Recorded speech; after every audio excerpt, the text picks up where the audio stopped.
Okay, all right, let's get started.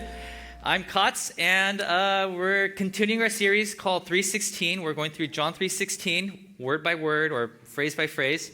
And I'm not even going to test you to see if you memorized John 3:16, but here it is. This is the NIV version. This is the one we always use. For God so loved the world that he gave his one and only Son, that whoever believes in him shall not perish but have eternal life. The yellow you see here on the screen are the parts that we already went through. Today, we're moving on to the next phrase, which is, next slide, believes in him. Believes in him. Now, in the Greek, is pisteu on eis auton. Auton means man or him or person. Okay, now the root word there is the word pistis. This is what it looks like, pistis. Or some people say pistis, but it sounds like I'm saying I'm pissed. So pistis is for today. Okay.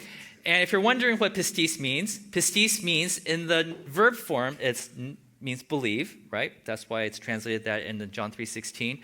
But it's also a noun. And the noun version of pistis is faith. And actually, this is a better translation, except in English, there's no verb form of faith. It's like, hey, you need to faith in Jesus, right? Like there's no verb form of faith. So we use the word believe. And here's the problem. The word pistis doesn't have a good equivalent in English. And faith or believe is probably the closest, but in other translations, they might use the word trust. And you're going to find out today why people prefer the word trust. Some people use the word loyalty, people who show loyalty to Christ, right? So, like I said, there's no good English equivalent to the word.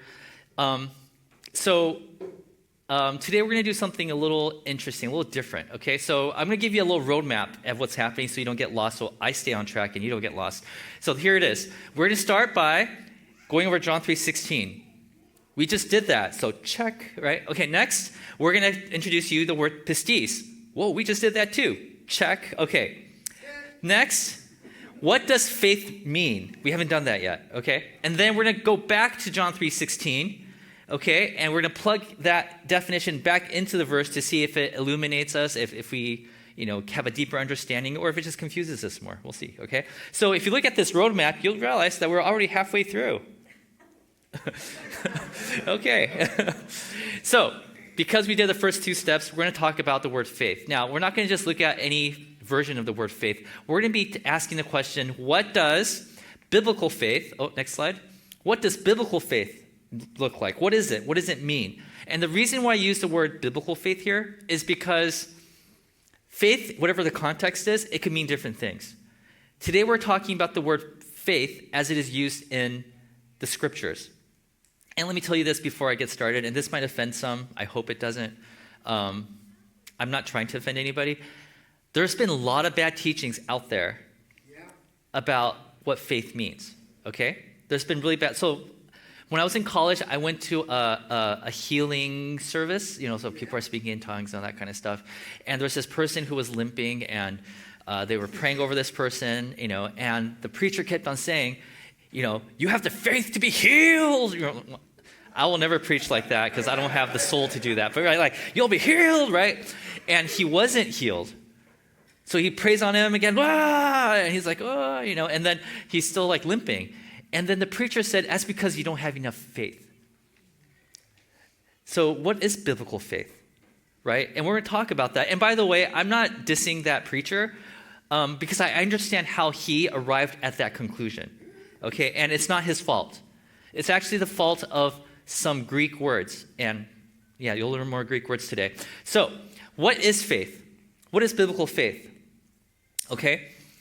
Well, it's actually pretty ambiguous. It's really hard to tell. But lucky for us, fortunate for all of us, there is a whole chapter in the Bible that tells you what faith is, what biblical faith is, okay? And not only that, okay, the first verse of this chapter tells you the definition of faith, okay? And in case you don't understand the definition, because that definition is still kind of like, what did he say, right? He gives you the rest of the chapters of examples of people who were faithful in the scriptures. So if you don't understand the definition, they give you examples afterwards. So we're going to be looking at all that today. Okay, so what is this chapter that defines for us what faith is?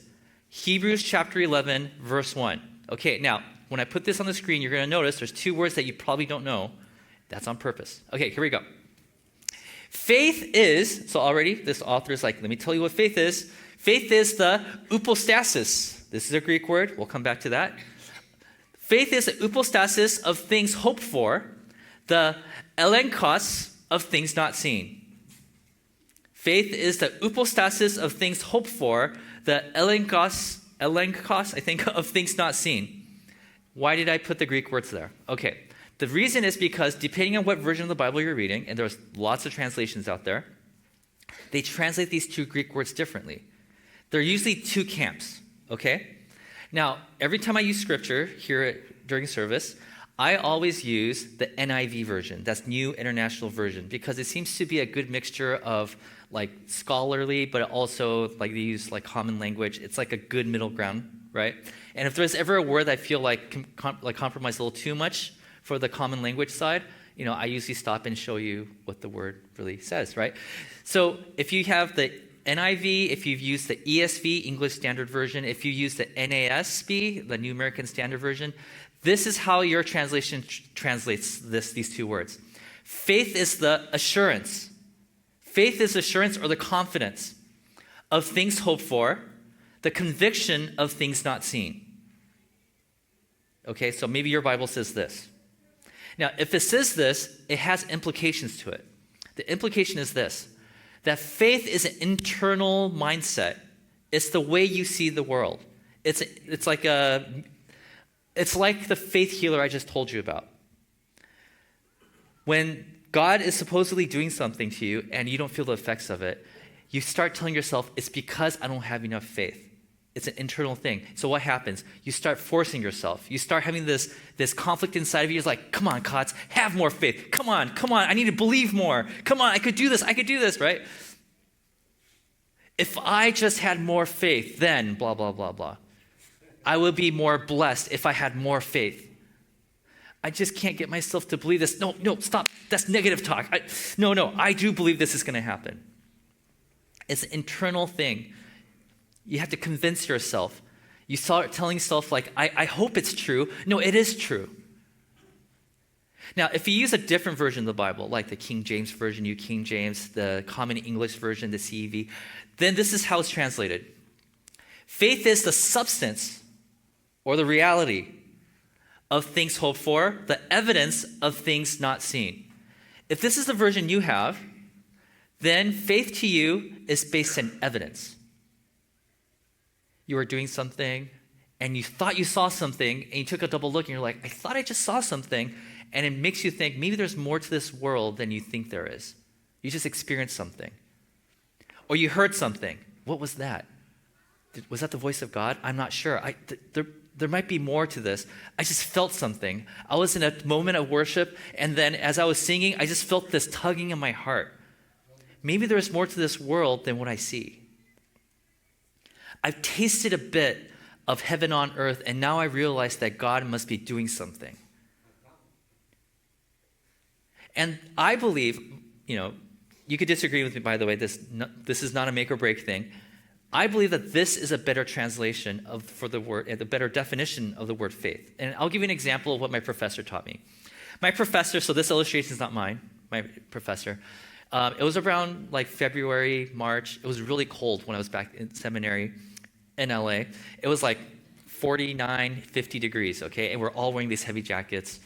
And he comes in wearing his t-shirt, right? And, it's not a t-shirt, it's like a button shirt with a tie, but it's like short sleeve. And he comes in and he looks at us taking off our jackets and he tells us like, you guys are so weak. And we're like, but professor, it's so cold, right? He's like, you know where I'm from? I'm from Wisconsin. You're like, you know how cold it gets in Wisconsin? And I remember this, 0 degrees Fahrenheit. Like, that's negative 18 degrees Celsius, this below freezing temperature. And for those of you guys who've been there, you probably know exactly what he's talking about. I don't know what he's talking about. But he's like, this is like, at 49 degrees, we're wearing shorts, man. We're wearing flip-flops. I'm like, what? Right? And then he started his lesson, and his lesson was about faith.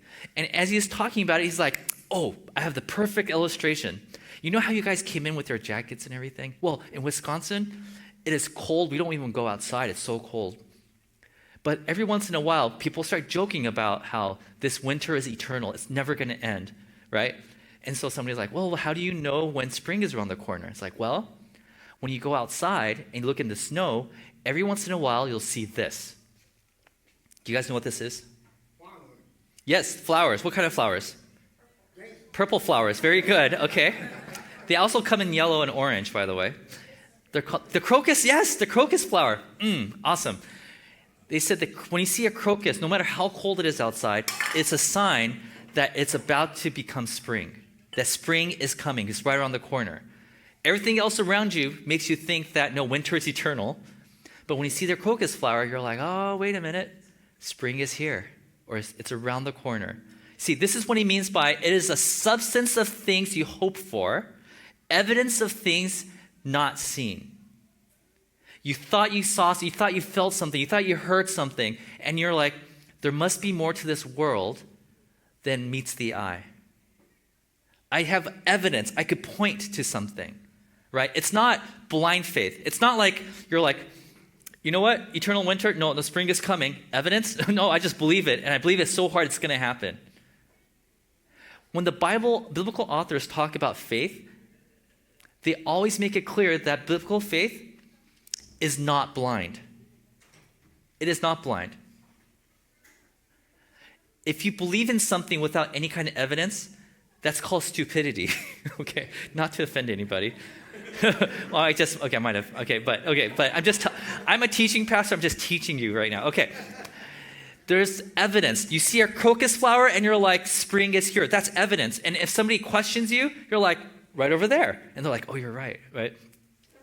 And my professor went on to say, when we see a crocus flower, we go out to the shop, the department stores, and we start buying shorts because they're discounted because it's still cold. We buy t-shirts, we buy tank tops, right? And if you live near a beach, which not over there, but it's like saying, I'm going to go buy a bathing suit when it's still snowing outside because it's cheaper that way, right? But because you have so much faith, you saw the evidence of spring around the corner, it's so compelling to you that you're willing to act on it. That is faith, okay? Winter is not eternal. Faith. Okay, so biblical faith is to live out a hope based in evidence. This is the main point. Like, if you're going to fall asleep after this, make sure you write this down, then take your nap, okay? Because as much as you like to think that my sermons go on forever and ever, you have to have faith that there is an ending to this, all right? Okay, so this is the main point. I'm going to come back to this several times just to make sure that you get it, because this is so important, because faith is such a key part of what we do as Christians, right? Our faith is so important. So, going back to that definition of the author of Hebrews, he said this is what it is. And then after that, I told you, there's a lot of examples, right? He's like, here's this biblical character. So if you read on your own, like in the next few verses, it says that, hey, there was a guy named Abel.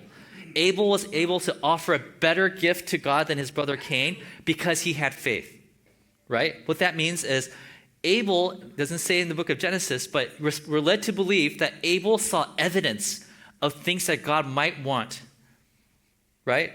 And so based on that evidence, he gave a gift to God, and God was pleased with that gift. And then he gives another example of like Noah. Noah's like, I don't live near an ocean. Why am I making a boat, right? He's like, well, he had faith. He saw evidence that God is reliable. And so when God said build that ark, he was like, okay, how big? Well, that big? Why? It's like, just build it. Like, he had faith because he saw evidence and he acted on it.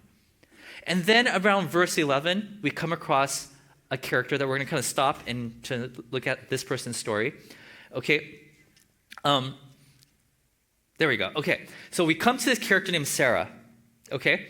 It goes like this. And by faith, even Sarah, who was past childbearing age.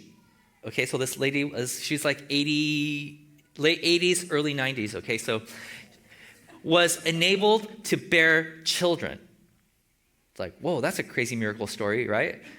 But how did that happen?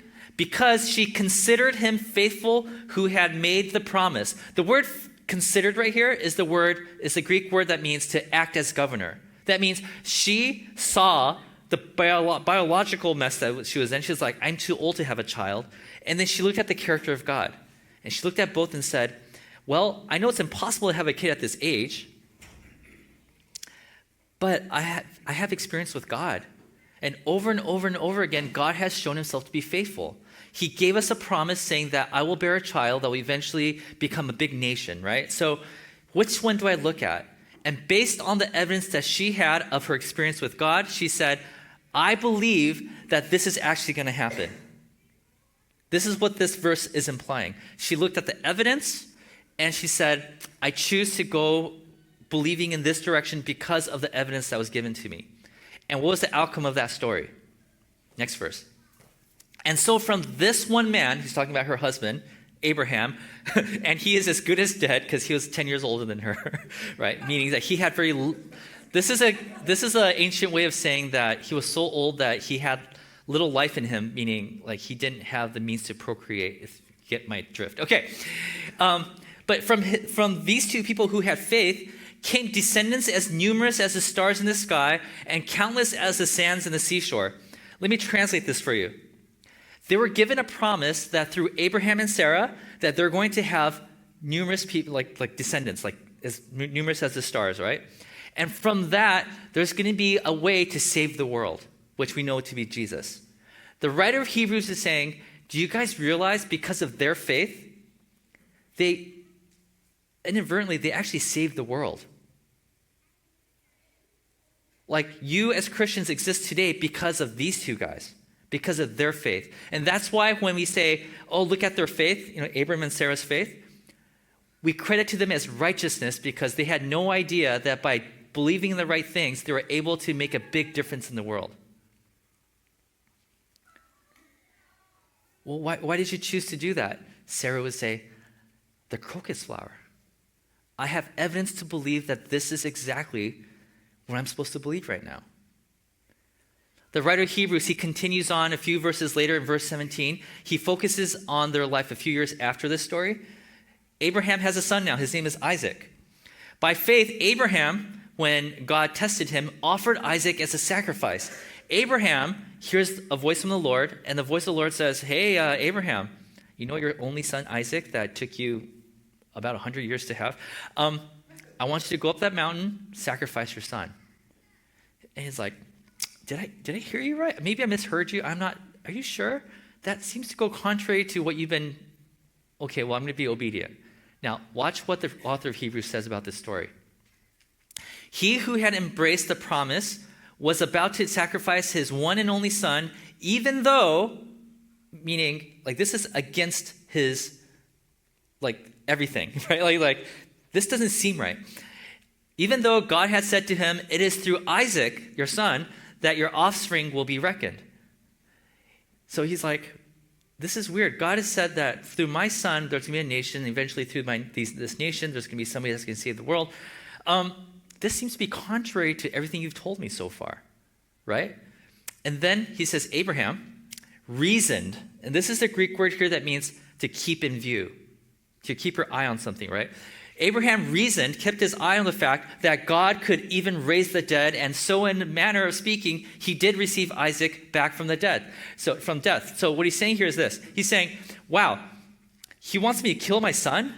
There's no way. This seems to be opposite of what God would want. And so he was like, I'm going to do this, but while I'm doing this, I'm going to keep my mind on the fact that God has been trying to do something amazing through my offspring. Right? So he's like, this seems contrary, but I'm going to keep my mind on that. I'm going to keep my thumb on that as I do what God told me to do. Right? This is the author's way of saying this. When it came to faith, he's like, there's no way that God's going to make me go through with this. And in the story, he actually raises his dagger, and he's about to strike, and then he stopped him, right? It's like, God's like, stop, what are you doing? Abraham knew that was going to happen, according to this author, because he knew that this was against God's character. He said, the very fact that I have a son, years and years of trying, and finally we have a son. At my old age, we have a son, and just like God promised me. The fact that I have a son means that God is a man of his word, right? And I'm going to put my trust in that. So he says, he has faith because he saw the evidence of God in his story.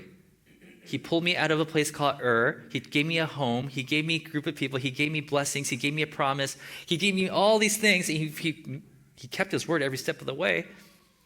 Why would he break his promise now? He kept his mind on that as he went through with the motions of what God told him to do. And at that point, God says, you have faith. Good job. Okay? So once again, biblical faith is to live out a hope based in evidence. So I hope you're getting the idea of what faith is, biblical faith is. Now, this definition of faith carries on through the rest of the Bible. Okay? For example, in the New Testament, there's a guy named Paul. He's met the resurrected Christ. That's his evidence. He's like, oh my gosh, Jesus is who he said he was, right? He eventually goes off on this journey to other parts of the Mediterranean Sea, and he's telling people about it. And notice what he doesn't say. He doesn't say, guys, you got to believe me. There's a guy who died. 3 days later, he came back to life, and he's actually a son of God. You got to believe me. Do you have any evidence? No, you just have to, just take my word for it. Let me give you a very good sermon with some inspirational music playing in the background, and maybe you'll believe me. Like, there's none of that happening in the New Testament. Because faith is based on evidence. So what does Paul say?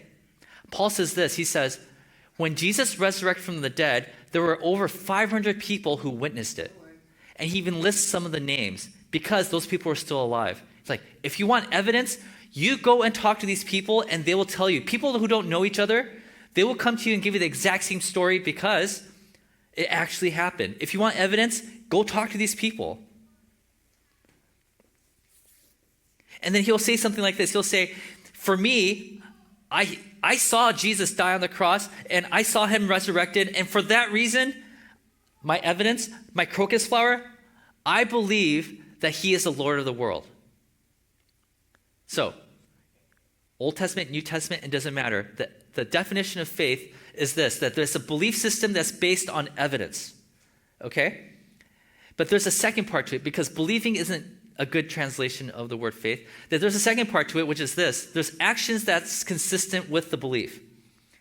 So, I'm going to do 2 illustrations, okay? One is an object lesson. Another one is just a story. But there's 2 parts to faith, right?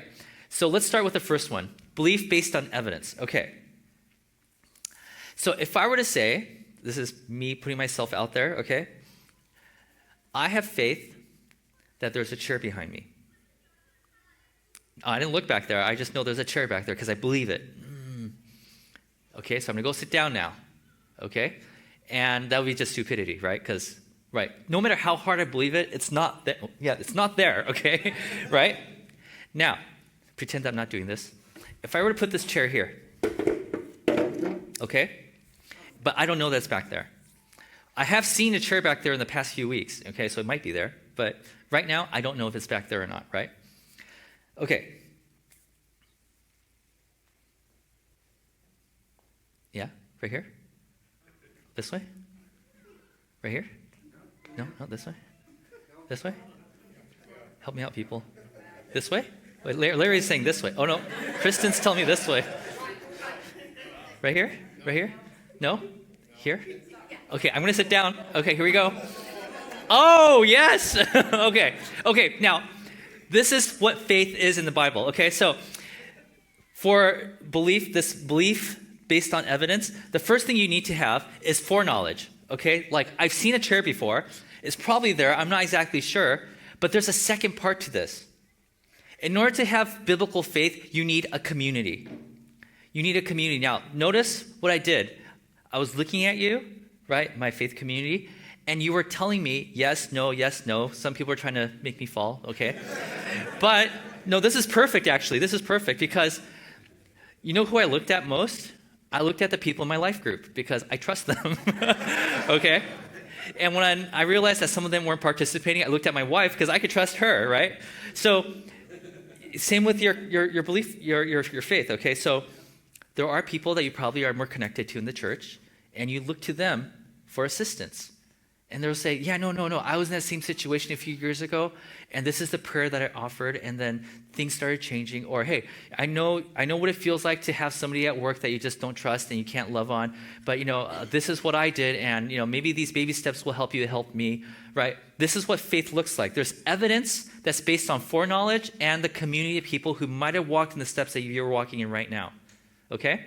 So, that's the belief part of faith. But there's a second part, right? Because we talked about this. There's belief, but there's also action that's consistent with belief. Now, this part right here gets misunderstood a lot. And so for this, I'm going to give you a little story, okay? We don't need this anymore. Okay, so next slide. Here we go. So actions consistent with belief. And this is actually a illustration that a lot of preachers like to give. So again, not original with me, but whenever somebody gives a talk about sermons, about faith, they often use this illustration. So here it is. So a long, long time ago, there's a guy named Blondin. He was known as like this tightrope walker guy. And he would cross the Niagara Falls, right? And there'll be a big crowd around Niagara Falls. Everyone's like, yeah, Blondin. And the reason why I know this story is because in this story, the name Blondin comes up so many times, you can't forget the name after the story, right? Anyways, so he's like doing tightrope, right? And he goes and comes back. He has that long stick. I don't know the proper terminology. I've never done this before. But he does it. He goes and he comes back. And I was like, Blondin, yeah, right?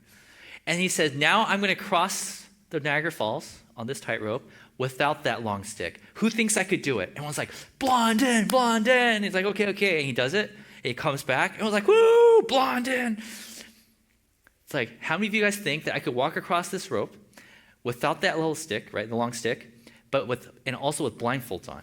They're like, Blondin. It's like, okay, here it is. He puts on his blindfold. He walks across. He comes back. Takes off his blindfold. Everyone's like, Blondin, yeah, right.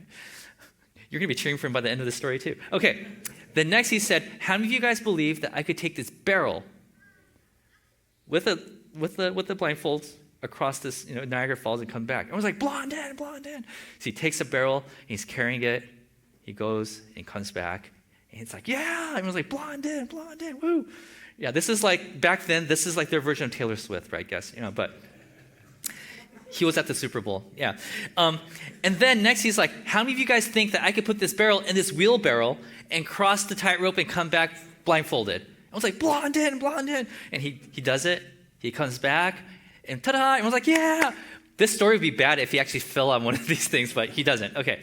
Next he said, how many of you guys think that I could take this sack of potatoes, put it in the barrel that's in the wheelbarrow, blindfolded, go across and come back? I was like, Blondin. So he does it. He goes, he comes back, and it's shaky a little bit, but he comes back, and he's like, ah. Everyone's like, yeah, Blondin. Yeah, it must have been a lot of excitement back then. So, and then he said, how many of you guys think that I could put a person in this wheelbarrow, take out the potatoes, but put and in the barrel, in the wheelbarrow, blindfolded, across and come back? Everyone's like, Blondin. It's like, yeah. He's like, then I need a volunteer, and everybody just gets quiet. Right? Now, actions consistent with belief. These people believed that Blondin could do it, right? But as soon as they said, who wants to put their lives on the line, they said nothing. Now, this is where this illustration departs from what I hear typical preachers talk about here, okay? The application to this point is not, if you believe it, you got to muster up some more courage to actually put your life on the line. That's not what I'm saying. I'm not saying that. I'm not saying, okay, I've seen Blondin do it several times. I saw him do it with some potatoes. Okay, I could see that happening. Okay, but I believe that he could do it with a person, so I need to put myself in that barrel. Okay, come on, Kos, I could do this. Okay, one foot in, the other foot in, let's do this. Okay, Blondin, let's go. Like, that's not the point of the sermon. That's actually not faith. Why? Because faith, the action, is an evidence of belief. It's not that because you act on it that you believe it. It's because you believe it that it's just natural for you to just do it. Right? It's like the faith healer illustration I gave you guys. If you're telling yourself, I need to have more faith, I need to believe it more, otherwise I'm not going to be healed, that's not faith. It is not forced, but it's natural. I'll give you an example of this. If you're sick, or let's just say your friend is sick, and you're like, oh my gosh, I need to go over there and pray for that person. Yeah. That's faith. If your friend is sick and you're like, come on, Kotz, you just got to go there and pray and maybe something will happen. That's not faith. Because in that case, your actions are followed by your belief. Faith is you believe it so much that you're doing something, you're like, oh my gosh, I guess I do believe this stuff. That's faith. You're not forcing yourself to do something. Faith is the evidence. The action is the evidence of what you already believe. Do you see the distinction there? So whenever you're in a situation when somebody's like, it's because you lack faith, right? That's not faith. And because of this, and I'll give you more examples of what faith looks like, especially in the first century church. People saw faith in the way that I just described it to you guys. And for that reason, in the first century church, faith was the reason for generosity, forgiveness, prayer, and all the other stuff that you probably read about. They see somebody who's in need. And they're like, oh my gosh, here, have some of my money, have some of my food, have some of my resources. They weren't thinking, it's so much better if I just hold on to this on my own, right? Because I could use it for other things and more security in my life, that's be good, right? But I'm supposed to believe that by giving stuff to them that it's making God happy. Okay, so should I do this? Right? That's not faith. Just being like, oh my gosh, here you go. And then later on you're realizing, oh my gosh, I do believe this stuff because I just did it without even thinking. That's faith. Do you see how the order actually matters? It's not because of your actions that you have faith.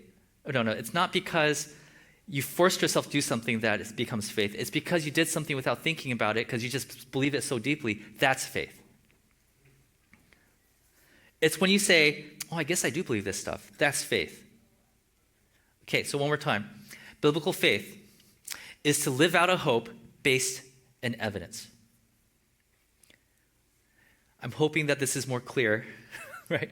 Now, okay, let's go to the last step that I talked about. Let's take this definition and plug it into John 3:16. For God so loved the world that he gave his one and only son, that whoever believes in him, whoever has faith, whoever has seen evidence. Remember, when this was written, they saw Jesus die and rise again, and that was their evidence. They were like, oh my goodness. So I guess that means everything else is true. Everything that Jesus said must be true. I mean, I don't know how many people here are able to predict their death and pull it off and actually come back to life after that. Jesus did, okay? And they're like, that's enough evidence for me. They took that evidence and said, Jesus also talked about how because he lives, that we will also live. He also talked about how wherever he went, he brought heaven with him. And he said that as people who follow him, we have the same power. The power that rose Jesus from the grave is the same power that we possess. Wherever Jesus went, people experienced a bit of heaven.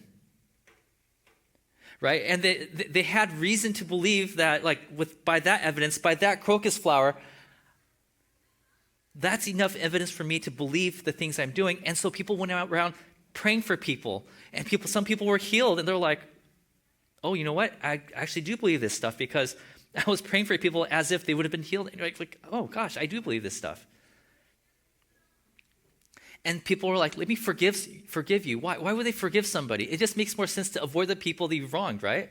Or the people who have wronged you. But why do these people say, no, I'm going to take the time to actually work the tension inside of me to forgive you? Why? Because they believed, based on the evidence of Jesus' resurrection, they believed that in the future, heaven and earth will meet. And when that happens, we'll all be together. And if we're all going to be together, might as well start forgiving people now, right?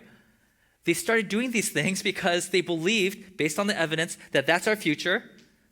In the future, why do we try to heal people? Everybody dies eventually, right? Why do we try to heal people? Why do we take them to the hospital? Why? Well, because we know that life doesn't end at death. There is a future. And in this future, there's no death, there's no disease. There's no more tears. And if that's true, why not get started now? Right? People in the first century church, all the crazy stuff you read about, forgiveness, generosity, all these crazy things, they did these things because they had faith based on the evidence they saw and they acted it out. That's what faith is. So, let me ask you a question. I'll close with this. Do you think you have faith? And the reason why I ask this is not because I think people here are lacking faith. I think there are people here who have faith, but you're convinced that you don't. You guys are doing, why would you come to church on Sunday? You could be out there making money. Instead, you're taking time to come here and not make money, unless, there's other ways you're doing it. But, right? You could be sleeping in, catching up on your sleep. Why are you here? It's because you saw the evidence. You saw God move, and you're like, there must be more to this life than just what I do Monday through Saturday. You come here, and you're like, there must be a God, so I worship God on Sunday mornings, with my community because you have faith. Now, it's not like, I'm going to go to church so I could build my faith. I heard people say that, but it's actually the other way around. Because you have faith, you come to church on a Sunday morning. If you pray, that means you have faith. I think a lot of people here don't give themselves enough credit for having faith. You guys have faith, okay? And if you feel like you want to strengthen your faith, that's what the community is for, right? You have a community of people who could point to a crocus flower and say, hey, look, this is what happened in my life. That's my evidence. Hey, one time this is happening and God showed up in a way that I can't describe. That's my crocus flower. And through people's testimonies coming together, we all experience heaven together. Amen? Amen. All right, let's pray.